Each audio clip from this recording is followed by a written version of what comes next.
Hi, Sharon Horne-Ellstrom here. Welcome to day 2,832. Is that right? Let me check. 2,832. Wow, I talk a lot. Well, today we are talking about in what you up to now. I'm documenting my journey here. Physical health and well-being, the IDEANCE process, when we came up with at the beginning of the year. The last step of it today, educate. And I love this because it's the first time I've ever added it as a step to, or not we added it to a step to our process. Every year we come up with a process that we use to look at all the different life framework areas to achieve our goals or to deal with challenge areas that we're having in each of those areas by the end of the year. We do one thing every day and we focus on each of the different life framework areas for a month during the year. And this year I really mixed up the order in which we look at the life framework. Why? Because I've been doing it in the same order, the order I learned it in for like ever. Since I learned it from Jim Rohn, it was a 7-part life framework done. I learned it from Tony Robbins and Jim Rohn literally back in the late 70s, early 80s. It was probably the 1980s. The 70s is when 1979, 1980 maybe? Maybe it was 1980 when I actually discovered Tony Robbins on late night infomercials. Imagine that.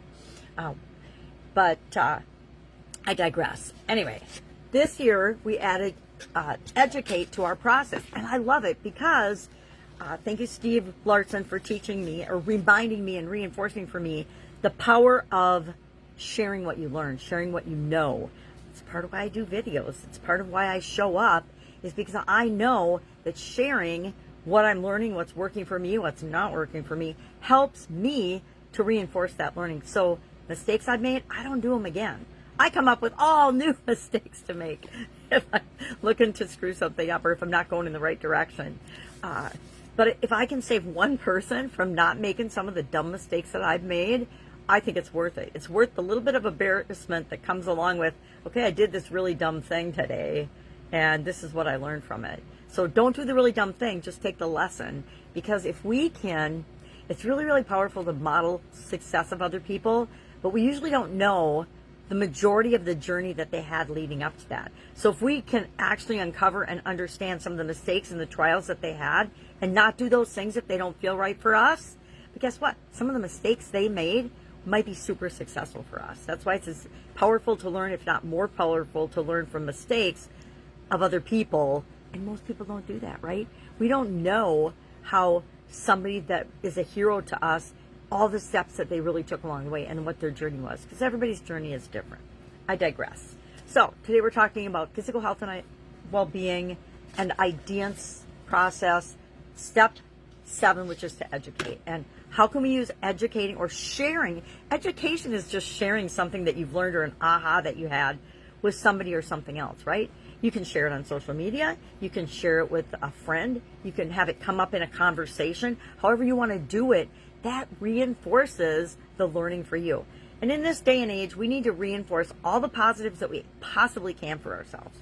I've been pulling a card every day from getting into the Vortex deck, and today's was really a good one. It's about flawed premise can attract true unwanted evidence. So what this says, and I'm not going to read the back because I need my magnifying glass, but it basically says if you hear an untrue thing often enough, and if you start to repeat it, heaven forbid, you can actually believe it because your mind and your reticular activating system and things will go out and find all the evidence of that being true. And whatever we tell ourselves, we've learned this through false beliefs, right? How many of us still have some false beliefs that pop up?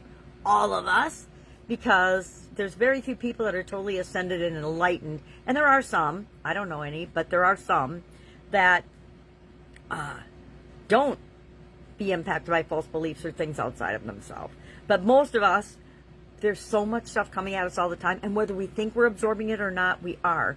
So that music in the background, that talk show in the background, even if we are not consciously listening to it, it is going into our energy, into our brain, into our subconscious, and being stored somewhere, so that someday, if we hear something often enough and we want to believe it, we'll look for evidence, and our brain will serve us up hundreds, if not thousands, of examples of why that's true, even if it's an absolute lie.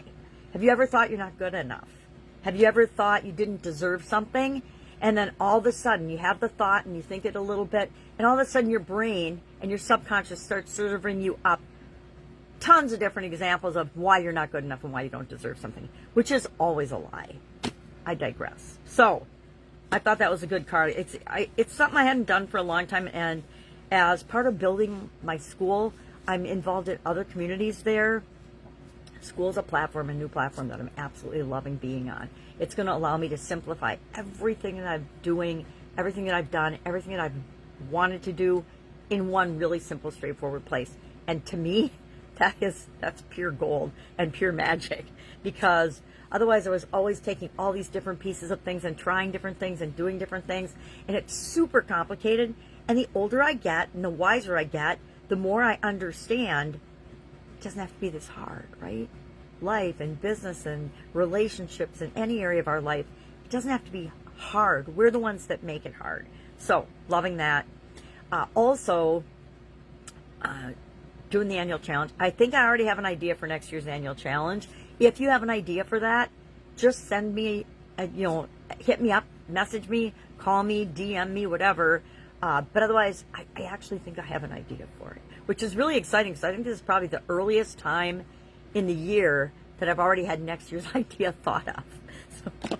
So there's that. Next month, we're going to be doing No Nonsense November, both on Skool in the Be a Better You annual challenge and for Supersize Your Business group. So it's going to be fun and exciting. I'm going to do something very different this year than I've ever done. So that's exciting too, right? I'm going to actually add some structure around it, have a workbook, it's not a workbook, it's a playbook. I want to call it a playbook because it's not work. We say, oh, I'm going to work on myself. Do you really work on yourself, or do you just make your life better by self-improvement and personal development? I don't call that work. I call it fun. All right, what else we got? That's it. That's all I'm going to talk about right now. If I can help you in any way, all you have to do is ask. Let's go out, make it an absolutely amazing day. Make sure that you are not putting trash into your brain. One of the things I like best about Skool, I have stopped, not 100%, but 90% plus being involved in any of the garbage in social media. And to me, that's really powerful, because I was feeding my brain a lot of crap. And who needs that, right? And most of it isn't true anyway. It's not my reality. I don't want to build and feed into it. And so that in and of itself was a benefit for me. All right. Have an amazing day, and I will be with you tomorrow.